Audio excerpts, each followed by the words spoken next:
Assalamualaikum warahmatullahi wabarakatuh. Kami dari kelompok 2 kelas 2B. Di sini kami akan menjelaskan mengenai golongan alkaloid dan analisis jurnal mengenai alkaloid.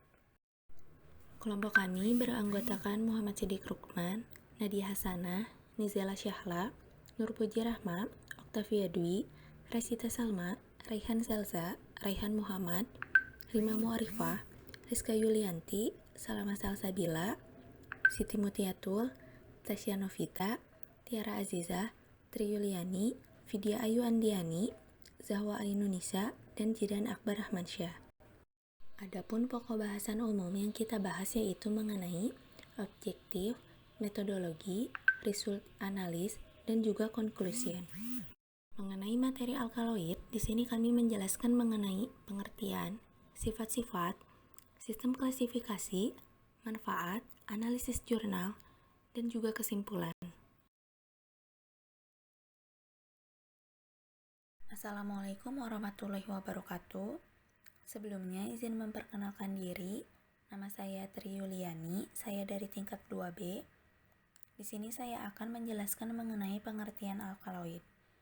Alkaloid merupakan kelompok terbesar dari metabolit sekunder yang memiliki atom nitrogen. Sebagian besar atom nitrogen merupakan bagian dari cincin heterosiklik. Sebagian besar alkaloid ini mempunyai aktivitas biologis tertentu. Pada umumnya, alkaloid hanya larut dalam pelarut organik. Alkaloid biasanya didapati sebagai garam organik dalam tumbuhan, dalam bentuk senyawa padat, berbentuk kristal, dan kebanyakan tidak berwarna. Pada daun dan buah segar, biasanya keberadaan alkaloid memberikan rasa pahit di lidah. Alkaloid ini umumnya bersifat basa, yaitu kebasaan pada alkaloid menyebabkan senyawa tersebut mudah mengalami dekomposisi, terutama oleh panas dan sinar dengan adanya oksigen.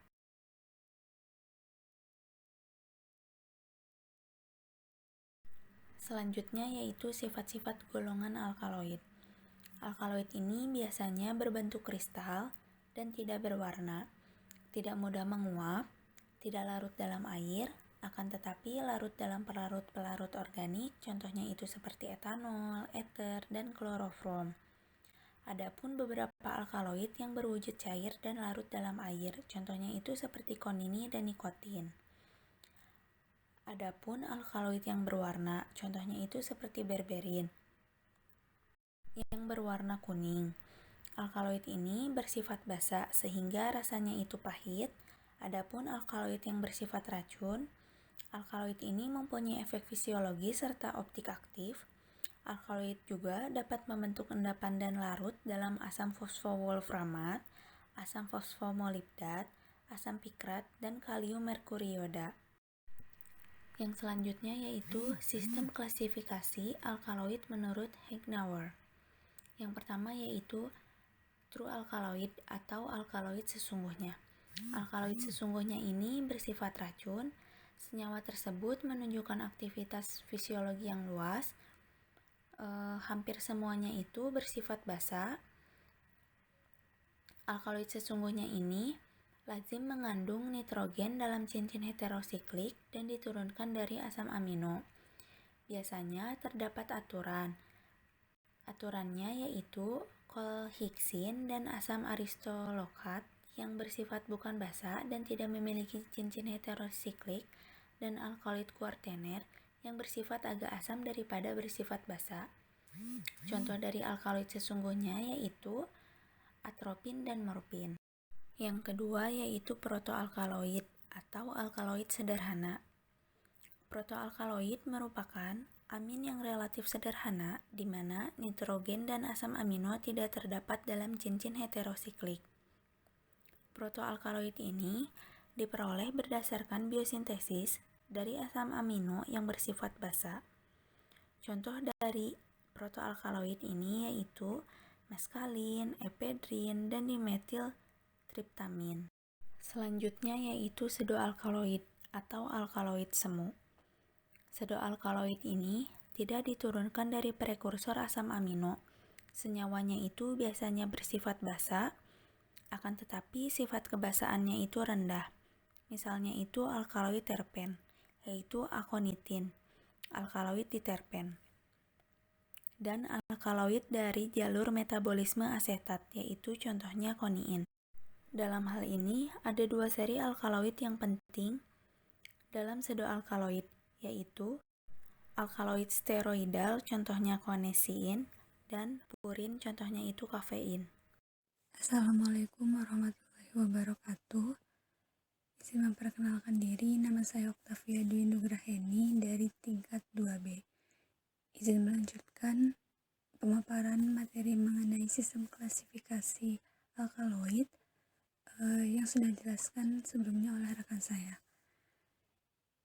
Selain berdasarkan dengan pembagian menurut Hauptner, alkaloid dibagi juga berdasarkan atom nitrogennya. Yang pertama, alkaloid dengan atom nitrogen heterosiklik. Dibagi lagi menjadi beberapa bagian. Yang pertama ada alkaloid piridin piperidin. Alkaloid ini mempunyai satu cincin karbon dan mengandung satu atom nitrogen. Contohnya adalah nikotin yang diambil dari tanaman Nicotiana tabacum yang punya inti piridin. Kemudian ada alkaloid tropan. Ini mengandung satu atom nitrogen dengan gugus metil NCH3 dan mempengaruhi sistem saraf pusat pada otak maupun sumsum tulang belakang. Contohnya ada Atropa belladonna atau atropin, lalu ada Hyoscyamus niger. Ini dari tanaman henbane dan kokain.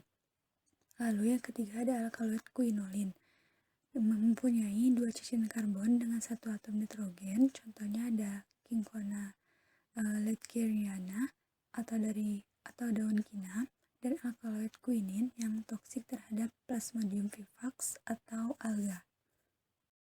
Lalu yang selanjutnya ada alkaloid isoquinolin yang mempunyai dua cincin karbon dan satu atom nitrogen. Contohnya ada tanaman-tanaman semak, yaitu yang pertama ada Spartium jangsem atau sapu Spanyol, lalu ada Cytisus coparius, ini sapu Inggris atau semak polongan, dan juga ada Sophora secundiflora, ini semak juga dan memiliki daunnya ungu. Lalu ada alkaloid indol mempunyai dua cincin karbon dengan satu cincin indol. Contohnya ada ergin dan psilocybin, reserpin, contoh dari Rauwolfia serpentin, dan vinblastin dan vincristin. Lalu ada alkaloid imidazol, ini berupa cincin karbon yang mengandung dua atom nitrogen. Contohnya ada Zaborandi paragua. Lalu untuk yang selanjutnya ada alkaloid lupinan. Alkaloid ini mempunyai dua cincin karbon yang mengandung satu atom nitrogen. Contohnya ada Lupinus luteus, ini tanaman lupin kuning. Lalu ada alkaloid steroid, ini mempunyai dua cincin karbon dengan satu atom nitrogen dan satu rangka steroid yang mengandung 4 cincin karbon. Contohnya ada Zigadenus venenosus atau dengan nama lain Toxicoscordium venenosus. Ini dikenal sebagai tanaman kematian camas atau tanaman padang rumput kematian. Lalu ada alkaloid purin yang mempunyai dua cincin karbon dengan 4 atom nitrogen. Contohnya ada Coffea arabica, tanaman kopi, lalu teh dari Camellia sinensis, Cola nitida, pohon kola, dan Theobroma kakao yang menghasilkan kakao. Baik, untuk yang selanjutnya ada alkaloid tanpa atom nitrogen heterosiklik. Yang pertama ada alkaloid ephedrin, ini mengandung satu atau lebih cincin karbon dengan atom nitrogen pada salah satu rantai sampingnya. Contohnya ada meskalin. Meskalin ini mempunyai efek halusinogen yang diambil dari tanaman Lophopora williamsi dan juga Ephedra sinica. Untuk alkaloid amina, ini golongan yang tidak mengandung tadi atom nitrogen heterosiklik dan merupakan turunan sederhana dari feniletilamin dan asam amino fenilalanin. Contohnya tadi ada Ephedra sinica, Lalu yang ketiga ada alkaloid capsaicin, ini dari keluarga chill peppers atau cabai, dari genus Capsicum, yaitu ada Capsicum pubescens, lalu Capsicum bacatum, ini spesies lada yang didomestikasi, kemudian Capsicum annum, yaitu paprika, ada Capsicum frutescens atau cabai katur, dan Capsicum Chinese yang bentuknya mirip seperti cabai gendot. Baik, untuk yang selanjutnya mengenai manfaat alkaloid. Manfaat alkaloid dalam bidang kesehatan, yang pertama sebagai pemicu sistem saraf, kemudian sebagai obat untuk menaikkan atau menurunkan tekanan darah, lalu mengurangi rasa sakit, kemudian sebagai antimikroba, obat penenang, yang salah satu senyawanya itu ada tadi meskalin, lalu ada obat sebagai obat penyakit jantung. Untuk manfaatnya bagi tanaman, alkaloid berfungsi sebagai penyimpan nitrogen, lalu merangsang pertumbuhan dari perkecambahan dan dapat mempertahankan keseimbangan basa mineral dalam mempertahankan keseimbangan ion di dalam tumbuhan. Baik, mungkin untuk yang selanjutnya akan dijelaskan mengenai analisis jurnal yang kami dapatkan mengenai alkaloid.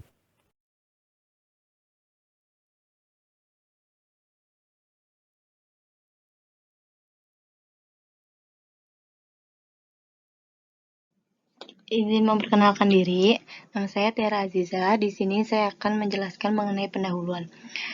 Beberapa jenis tanaman mengandung bahan-bahan yang berkhasiat obat sekaligus racun. Senyawa aktif dalam tanaman yang bersifat racun bagi manusia tetapi dapat digunakan sebagai obat adalah alkaloid. Untuk alkaloid sendiri diperoleh dengan mengekstraksi bahan tumbuhan memakai air yang diasamkan. Lalu alkaloid dilarutkan sebagai garam atau bahan tumbuhan dan dapat dibasahkan dengan natrium karbonat atau amonia. Salah satu tanaman yang mengandung alkaloid adalah mahkota dewa atau Paleria macrocarpa Sefbor. Untuk alkaloid sendiri dapat diisolasi dan diidentifikasi dengan cara fraksinasi untuk memisahkan golongan utama kandungan yang satu dari golongan yang lain. Kromatografi kolom dan KLT merupakan metode pilihan untuk memisahkan campuran alkaloid, sedangkan untuk pemurniannya sendiri dapat digunakan metode KLTP. Mahkota dewa atau Paleria macrocarpa merupakan salah satu obat tradisional yang dipercaya dapat menyembuhkan beberapa penyakit berat seperti liver, kanker, jantung, asam urat, rematik, ginjal, tekanan darah tinggi, dan penyakit ringan seperti eksim, jerawat, luka gigitan serangga, dan kencing nanah. Tetapi belum diketahui dosis efektif yang aman dan bermanfaat, sehingga pemakaiannya pun harus berhati-hati. Selain alkaloid, terdapat juga kandungan tanin, saponin, flavonoid, terpenoid, dan lignan, atau golongan polifenol yang merupakan senyawa toksik terdapat dalam buah mahkota dewa yang memiliki aktivitas anti kanker.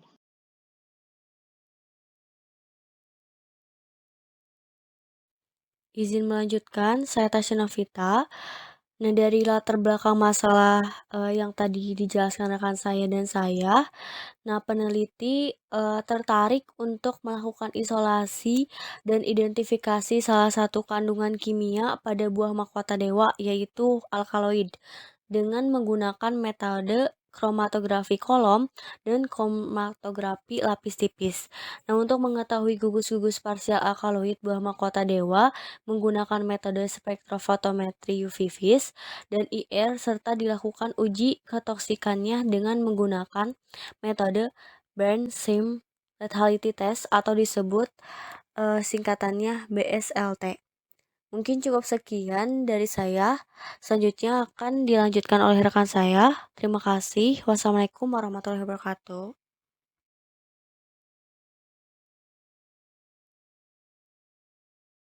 Assalamualaikum warahmatullahi wabarakatuh.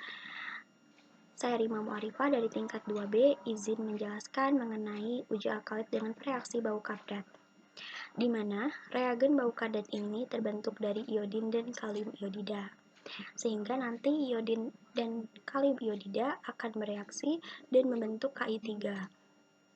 Pada pengujian dengan alkaloid, alkaloid ini mempunyai nitrogen pada strukturnya.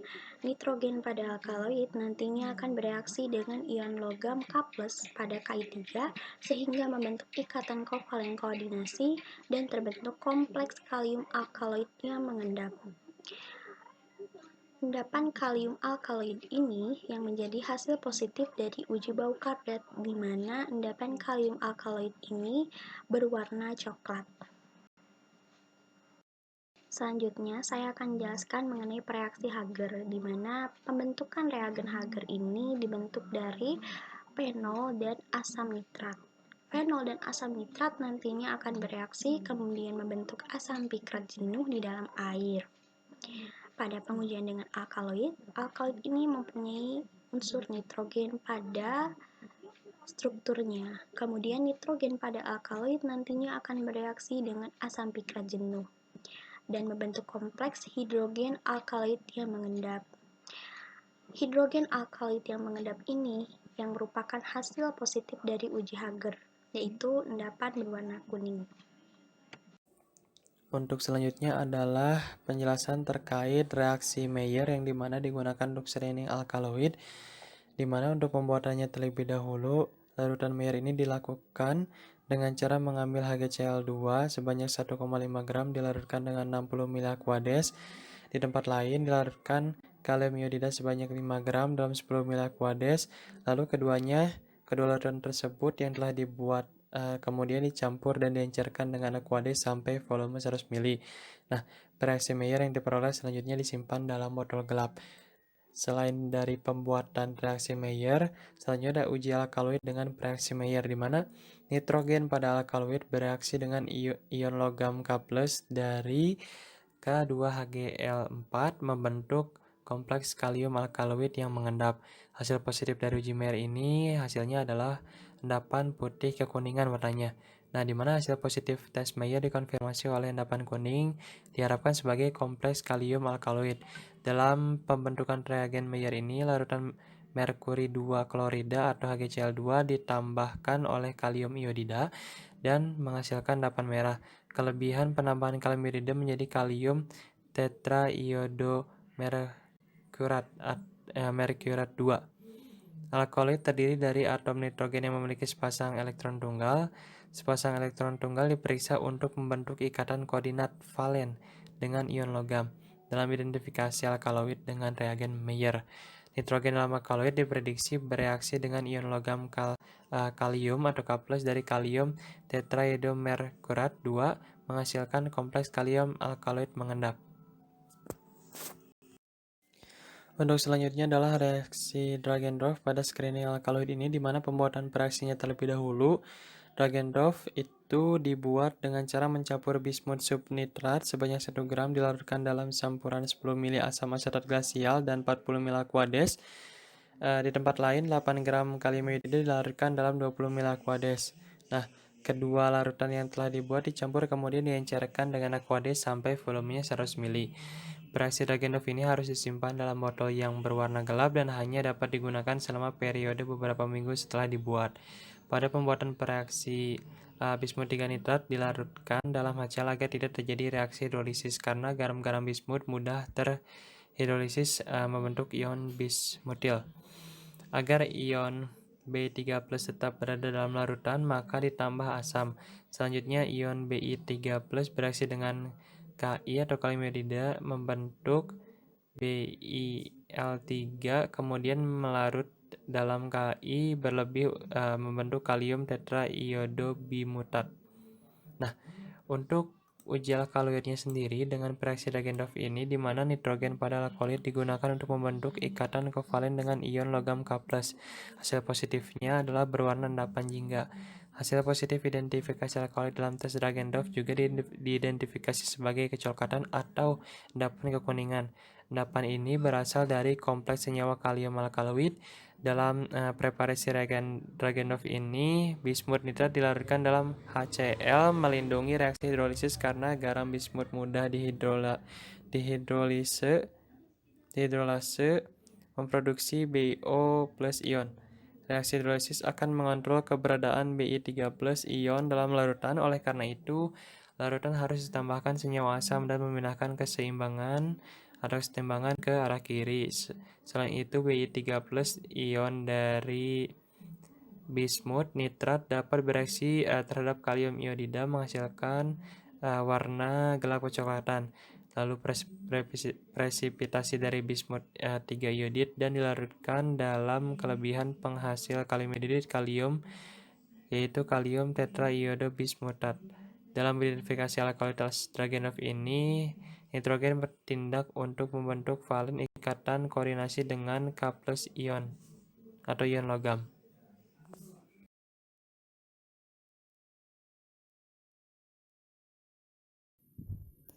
Bismillahirrahmanirrahim.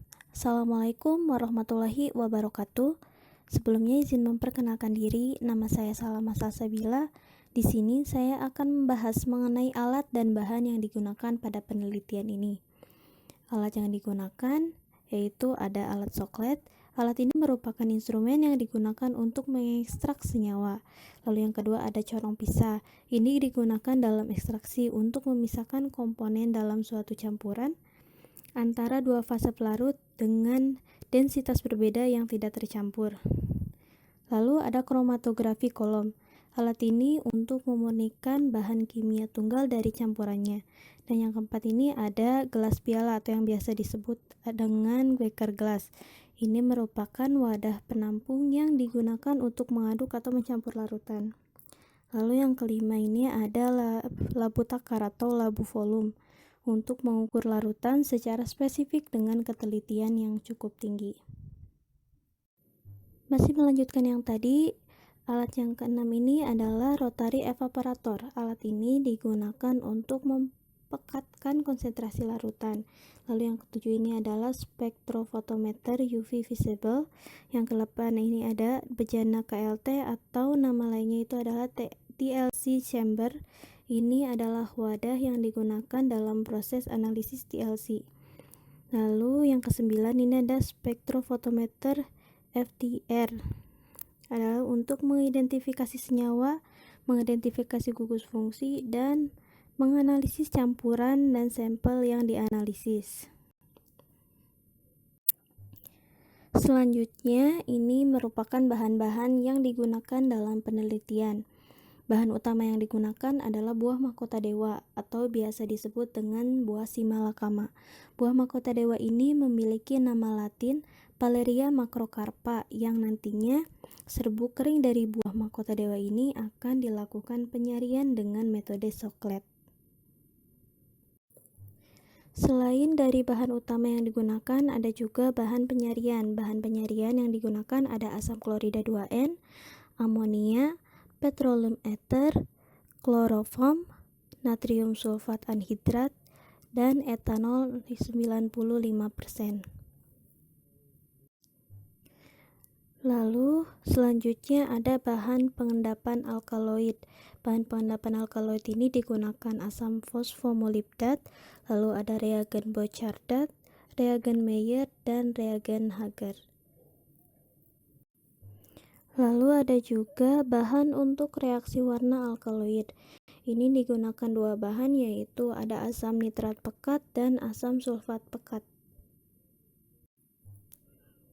Lalu selanjutnya bahan untuk fraksinasi. Ini digunakan etil asetat, asam tartrat, dan amonia. Lalu bahan untuk kromatografi digunakan silika gel 60 GF, etil asetat PA, metanol PA, dan reagen Dragunov. Dan bahan untuk uji BSTLD yaitu digunakan telur Artemia salina Lynch, metanol PA, air laut, dan vermipan.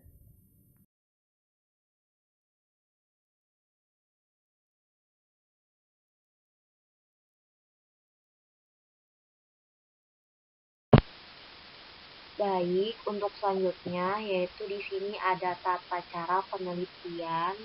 Untuk yang pertama yaitu ada isolasi dan identifikasi alkaloid buah mahkota dewa. Untuk tata cara yang pertama yaitu serbuk kering buah mahkota dewa dilakukan penyarian dengan metode soklet menggunakan petroleum ether. Untuk langkah yang selanjutnya dilanjutkan dengan menggunakan pelarut etanol 95%. Langkah yang ketiga yaitu ekstrak etanol yang diperoleh dipekatkan sehingga diperoleh ekstrak kental. Untuk langkah yang keempat, yaitu ekstrak etanol dilakukan uji pendahuluan dan penegasan terhadap kandungan alkaloid. Langkah selanjutnya dilakukan fraksinasi. Hasil fraksinasi ini dilakukan KLT dan KLTP fraksi yang mengandung alkaloid terbanyak dilakukan konvertasi kolom. Untuk langkah yang selanjutnya atau langkah yang keenam, yaitu isolat yang didapat diidentifikasi untuk mengetahui kandungan isolat alkaloid. Langkah yang ketujuh atau langkah yang terakhir pada isolasi dan identifikasi alkaloid buah mahkota dewa ini yaitu dilakukan identifikasi menggunakan spektrofotometer UV vis dan inframerah untuk mengetahui gugus-gugus parsialnya serta dilakukan uji toksisitas akut terhadap Artemia salinare.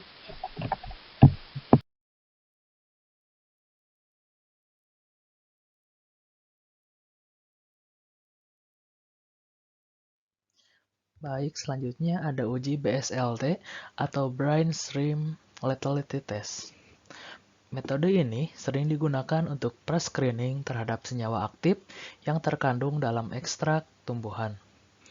Metode BSLT digunakan karena metode ini murah, cepat, mudah, dan dapat dipercaya untuk hasilnya sendiri. Metode BSLT merupakan salah satu metode screening untuk menentukan ketoksikan suatu ekstrak ataupun senyawa. Baik, yang pertama untuk pengujian uji BSLT adalah pembuatan sampel uji isolat. Yang pertama, dilarutkan 52,1 mg isolat alkaloid dalam 25 ml metanol untuk membuat larutan stok. Larutan dibuat seri dengan konsentrasi 10 mikrogram per mililiter, 18 mikrogram per mililiter, 32,4 mikrogram per mililiter, dan 58,32 mikrogram per mililiter. Selanjutnya, yang ketiga, larutan uji dengan berbagai konsentrasi dimasukkan ke dalam botol vial. Selanjutnya, ada kontrol positif dengan diisi 5 ml metanol, dimasukkan juga ke botol vial. Dilakukan replikasi sebanyak 5 kali replikasi. Baik, sebelumnya izin memperkenalkan diri, nama saya Nadia Hasanah. Di sini saya akan melanjutkan mengenai uji BSLT. Untuk langkah ke-6, yaitu pelarut dalam vial diuapkan di atas penangas air sampai habis. Kemudian langkah yang ke-7 yaitu ditambahkan 1 ml air laut dan dihomogenkan. Untuk langkah yang ke-8, tiap-tiap vial ditambahkan 10 ekor Artemia salina leach yang berumur 48 jam dan dicukupkan dengan menambahkan air laut sampai tanda 5 ml. Artemia salina leach ini adalah sejenis udang air asin dan Artemia salina leach ini sering dipakai sebagai alat yang baik untuk mendeteksi senyawa-senyawa yang memiliki aktivitas biologi. Untuk langkah yang ke-9 yaitu ditambahkan 1 tetes suspensi permifan dan langkah terakhir dari uji BSLT ini yaitu vial diletakkan di bawah penerangan dan setelah 24 jam dihitung larva yang mati.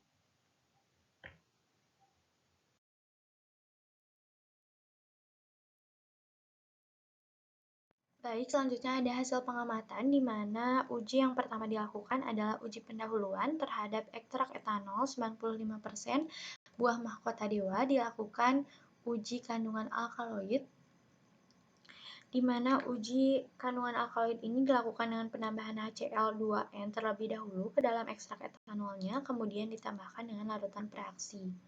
Dari hasil uji pendahuluan, penegasan, dan uji warna terhadap buah mahkota dewa menunjukkan reaksi positif terhadap dua preaksi yang ditambahkan, yaitu larutan preaksi bau cadar dan larutan preaksi hagar, di mana keduanya menunjukkan hasil positif, sehingga diperoleh hasil dari uji pendahuluan buah mahkota dewa dengan uji kandungan alkaloid ini. Buah mahkota dewa mengandung alkaloid golongan 2 dan golongan 4. Selanjutnya, setelah dilakukan uji pendahuluan buah mahkota dewa, uji kandungan alkaloid, dilakukan pula uji kandungan alkaloid untuk 3 fraksi. Fraksi yang pertama ada fraksi etil asetat 1, yang kedua ada fraksi etil asetat 2, dan yang ketiga ada fraksi basa. Di mana ketiga fraksi ini dari hasil percobaan yang diperoleh menunjukkan hasil positif mengandung alkaloid karena setelah disemprotkan dengan reaksi Dragendorf memberikan noda berwarna orange sampai kecoklatan, di mana memang noda berwarna orange sampai kecoklatan ini merupakan indikator positif dari hasil uji bahwa senyawa tersebut mengandung alkaloid. Kemudian setelah dilakukan identifikasi uji kandungan alkaloid terhadap 3 fraksi, dilakukan pula uji KLTP terhadap fraksi etil asetat 1, etil asetat 2, dan fraksi basa. Dilakukan isolasi secara kromatografi kolom pada fraksi basa yang memang mempunyai kandungan alkaloid terbanyak pada buah mahkota dewa. Isolasinya digunakan dengan fase diamnya silika gel 60 GF254 dan fase geraknya etil asetat metanol dengan perbandingan 90:10. Isolat yang didapatkan ditampung kemudian diidentifikasi secara KLT untuk mengetahui ada tidaknya kandungan isolat alkaloid. Sehingga dari hasil uji isolat alkaloid secara KLT sudah didapatkan satu noda, yang berarti bahwa isolat yang didapat sudah dalam keadaan murni.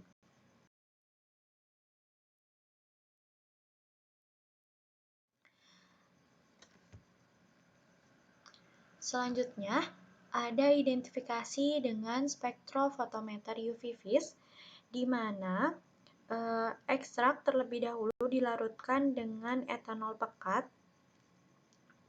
Kemudian setelah itu untuk analisa dengan spektrofotometer UV vis, etanol ini tidak memberikan serapan panjang gelombang di atas 200 nanometer, sehingga dilakukan identifikasi ini yang bertujuan untuk mengetahui adanya gugus yang dapat mengabsorpsi sinar UV.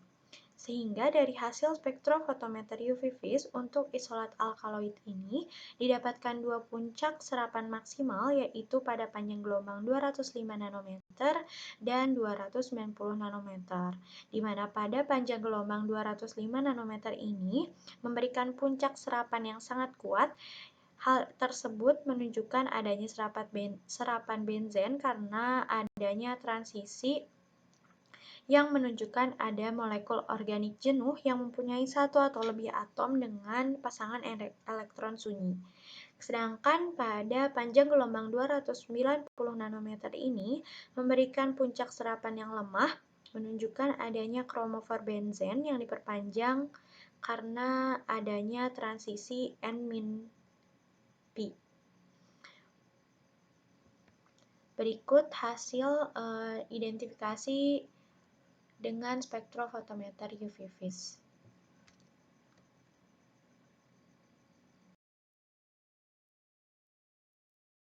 Baik, sebelumnya izin memperkenalkan diri, nama saya Nurwiji Rahma. Di sini saya akan menjelaskan identifikasi dari hasil spektrofotometer infrared atau inframerah isolat alkaloid yang diinterpretasikan sebagai berikut. Yang pertama, terdapat pita kembar dengan intensitas sedang pada bilangan gelombang 3549,02 cm pangkat min 1 dan 3464,15 cm pangkat min 1, di mana menunjukkan adanya gugus N dan H primer. Kemudian yang kedua, pita kuat berintensitas tajam pada bilangan gelombang 2985,81 cm pangkat min 1 dan 2900,94 yang menunjukkan adanya gugus C dan H alifati karena letaknya kurang dari 3000 cm pangkat min 1. Kemudian yang ketiga, pita tajam pada bilangan gelombang 1743,65 cm pangkat min 1 yang menunjukkan adanya gugus karbonil ulur, yaitu karbon yang saling mengikat dengan oksigen. Kemudian terdapat 2 gugus aromatis pada bilangan gelombang 1450,47 dan 1373,32 cm pangkat min 1 yang menunjukkan adanya gugus karbon aromatik yang saling mengikat. Kemudian bilangan gelombang 124 2,16 cm pangkat min 1 menunjukkan adanya gugus karbonil ester, yaitu karbon yang mengikat oksigen yang berintensitas sedang. Kemudian gugus N dan H di luar bidang terdapat pada bilangan gelombang 848,68 dan 786,96 cm pangkat min 1. Sekian penjelasan dari saya. Selanjutnya akan dijelaskan oleh rekan saya. Terima kasih. Ya, bismillahirrahmanirrahim. Assalamualaikum warahmatullahi wabarakatuh. Perkenalkan, nama saya Rehan Jalja Aulia dari kelas 2B. Di sini saya akan sedikit menjelaskan mengenai uji toksisitas. Ya, pada jurnal yang kami dapatkan saat uji toksisitas ini, pada penelitian uji toksisitas pada buah mahkota dewa dilakukan dengan menggunakan metode brain strip lateral test. Kemudian saat larva Arrhythmia salinate ini digunakan untuk uji adalah larva yang berumur 48 jam setelah menetas. Kemudian uji BSLT ini dilakukan terhadap isolat alkaloid buah mahkota dewa yang didapat dari pemisahan secara kromatografi kolom. Kemudian dibandingkan dengan harga LC50. Kemudian saat isolat yang digunakan ini juga dibuat dalam deret konsentrasi dengan faktor penggali 1,8. Kemudian didapat dari pemisahan secara kromatografi seperti yang tadi saya bicarakan, kemudian dilakukan terhadap isolat alkaloid. Selanjutnya dibandingkan dengan harga LC50. Ya, baik, selanjutnya saat tadi sebelumnya dijelaskan bahwa dibandingkan dengan harga LC50-nya. Harga LC50 ini didapatkan dari mana? Harga LC50 ini diperoleh dengan cara memplotkan hubungan regresi linear antara konsentrasi X dengan persen kematian Y. Kemudian persamaan ini bertujuan untuk mengetahui pada konsentrasi berapa isolat alkaloid buah mahkota dewa ini dapat menyebabkan kematian 50% hewan uji. Ya, baik, selanjutnya tadi setelah dijelaskan bahwa untuk mengetahui uji toksisitas ini, kemudian tujuan dari mengetahui LC50 ini untuk mengetahui apa? Untuk mengetahui pada konsentrasi berapa isolat alkaloid buah mahkota dewa dapat menyebabkan kematian 50% hewan uji. Kemudian konsentrasi zat uji dengan respon persen kematian berbanding lurus. Artinya apa? Artinya semakin besar konsentrasi zat uji, semakin besar pula pengaruh terhadap kematian hewan uji tersebut. Ya, selanjutnya saat dari hasil pengamatan yang telah dilakukan, konsentrasi yang menyebabkan kematian 50% hewan uji adalah pada konsentrasi 33,8932 mikrogram per mililiter. Jadi kesimpulannya bahwa semakin besar harga LC50 berarti toksisitasnya semakin kecil, dan sebaliknya semakin kecil harga LC50 maka toksisitasnya semakin besar. Jika harga LC50 yang diperoleh lebih kecil dari 1000 mikrogram per mililiter, maka senyawa uji dikatakan toksik. Ya, kemudian berdasarkan data yang telah dilampirkan bahwa hasil LC50 ini dari isolat buah mahkota dewa mempunyai efek toksik terhadap larva Arrhythmia salinate. Baik, izin memperkenalkan diri. Nama saya Rasita Salman. Di sini saya akan melanjutkan mengenai hasil pengamatan. Di sini dibuat persamaan regresi linear LC50 atau lethal concentration 50 dari isolat alkaloid buah mahkota dewa. Dari nilai konsentrasi dan persen kematian dibuat persamaan garis lurus atau regresi linear dengan konsentrasi berbanding persen kematian dan didapatkan persamaan Y sama dengan 2,0177X dikurangi 18,3865 dengan Y-nya 50 yang merupakan lethal concentration-nya, dan didapatkan nilai X sebesar 33,8932 mikrogram per mili yang merupakan lethal concentration 50 atau konsentrasi yang dapat membuat kematian. Baik, selanjutnya setelah dilakukan persamaan regresi linear LC50 dan telah didapatkan konsentrasi LC50 sekitar 33,8932 mikrogram per mili, dibuat grafik regresi linear, dan untuk LC50-nya berada pada titik konsentrasi 33,8932 mikrogram per mili, di mana pada konsentrasi tersebut dapat membuat 50% hewan uji coba atau setengahnya mengalami kematian.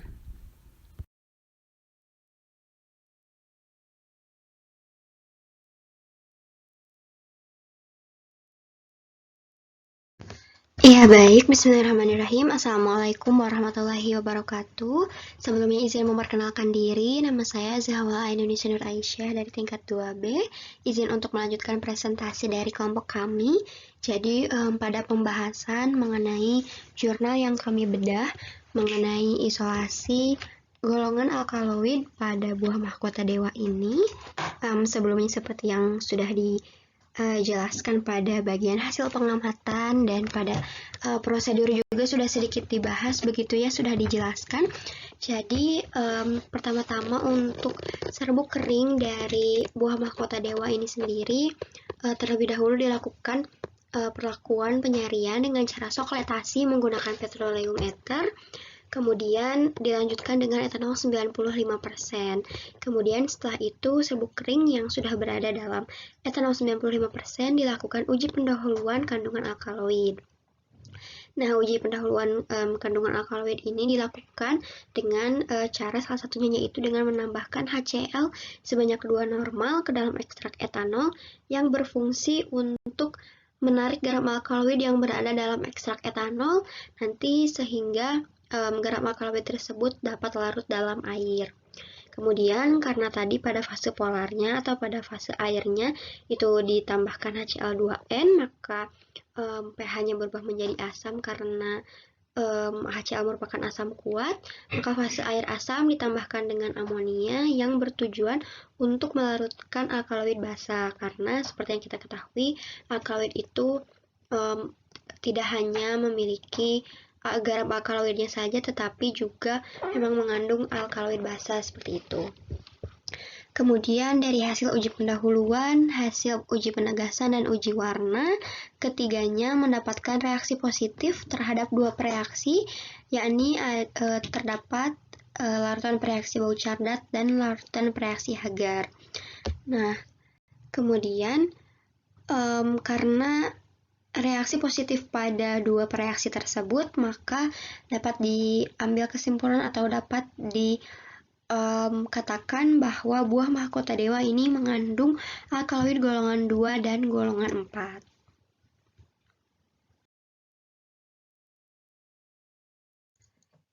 Ya, untuk selanjutnya ini mengenai identifikasi dari ketiga fraksi sampel.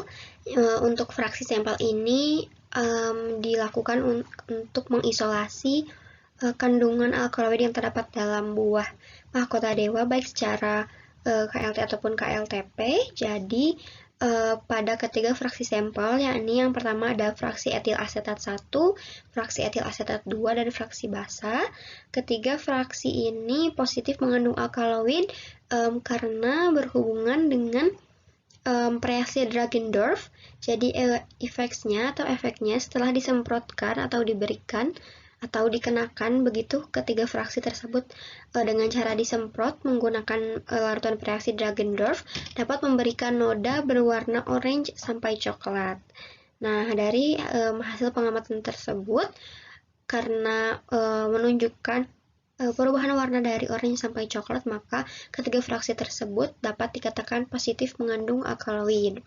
Kemudian hasil uji KLTP terhadap fraksi etil asetat 1, etil asetat 2, dan fraksi basa tersebut. Kemudian selanjutnya dilakukan isolasi secara kromatografi kolom pada fraksi basa.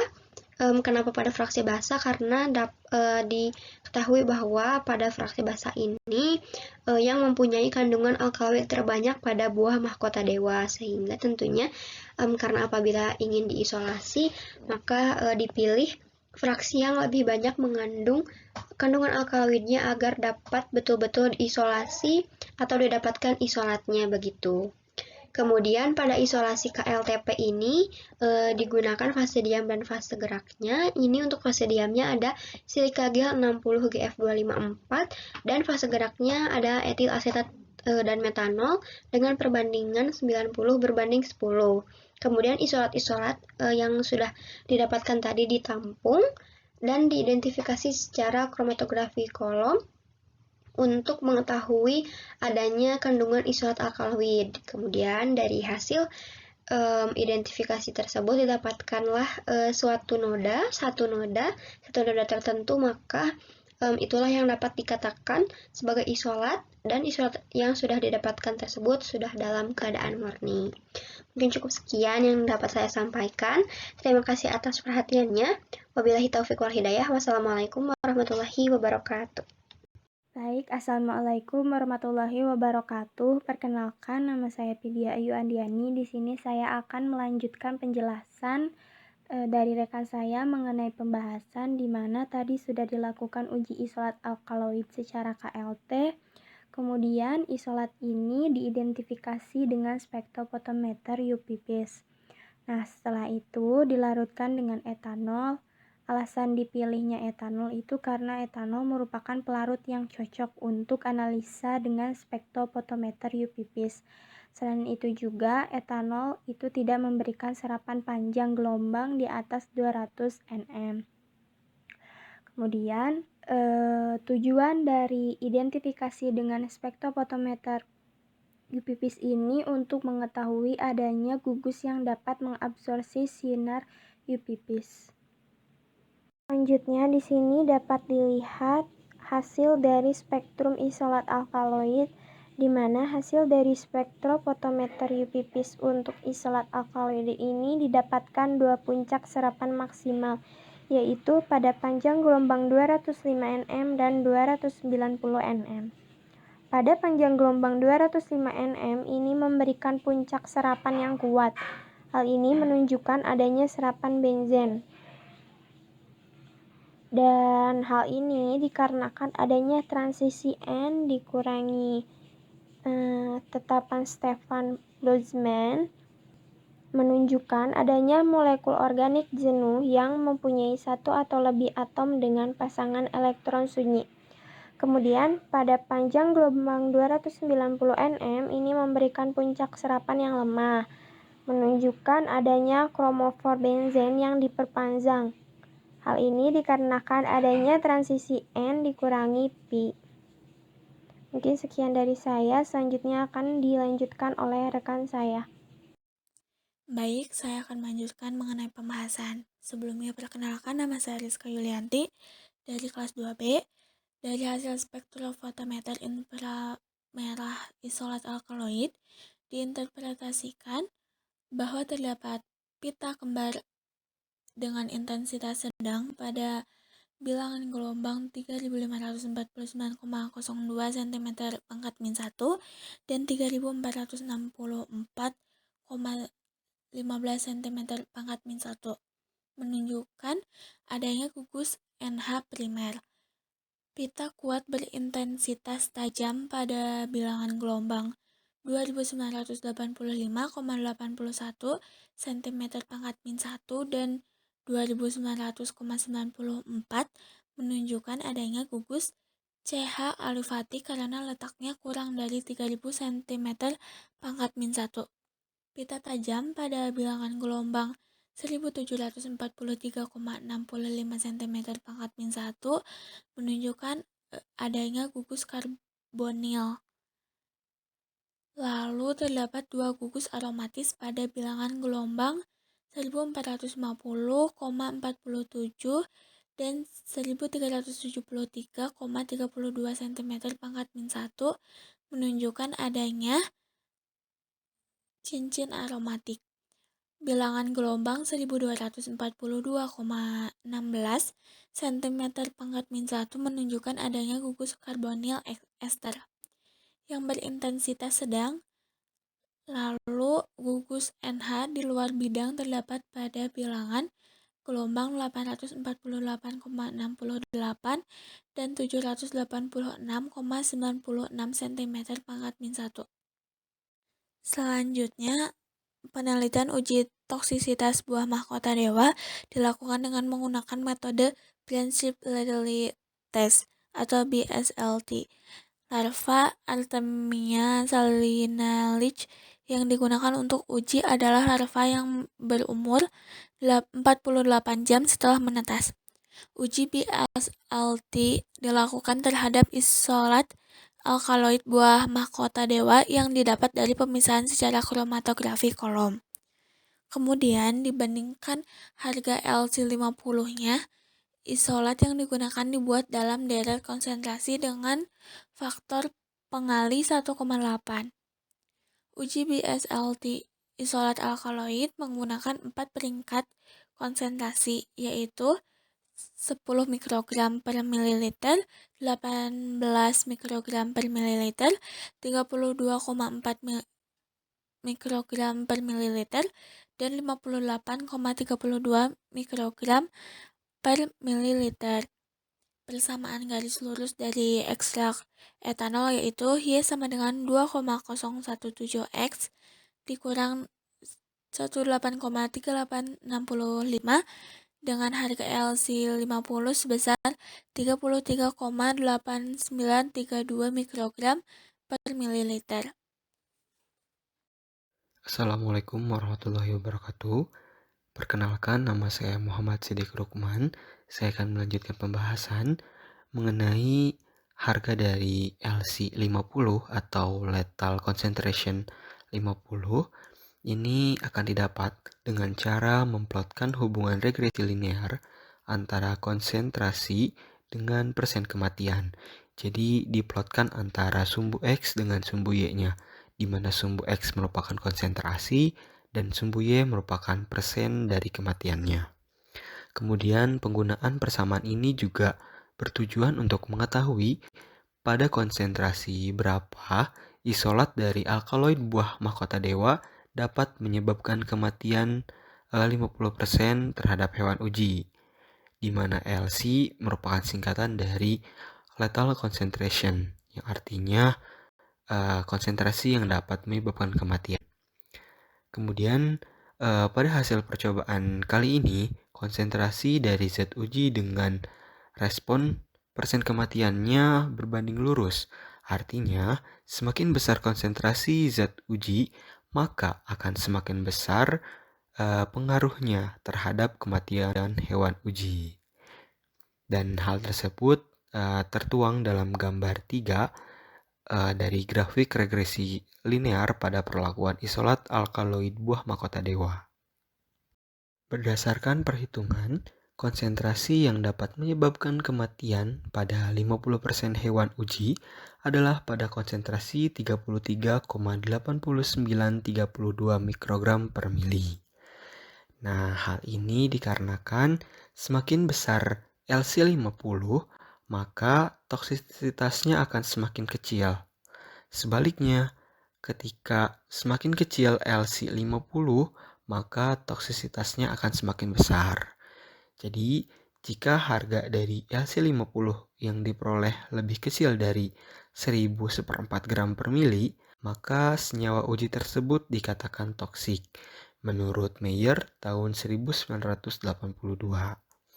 Kemudian, berdasarkan data di atas, hasil LC50 dari isolat buah mahkota dewa atau Paleria macrocarpa saveborn mempunyai efek toksik terhadap larva Artemia salinalix. Dan untuk kesimpulan yang diambil dari hasil penelitian ini menunjukkan bahwa senyawa yang diisolasi dari buah mahkota dewa ini adalah golongan senyawa alkaloid yang mempunyai efek toksik terhadap larva Artemia salinanij dengan nilai LC50 sebesar 33,89321/4 gram per mililiter.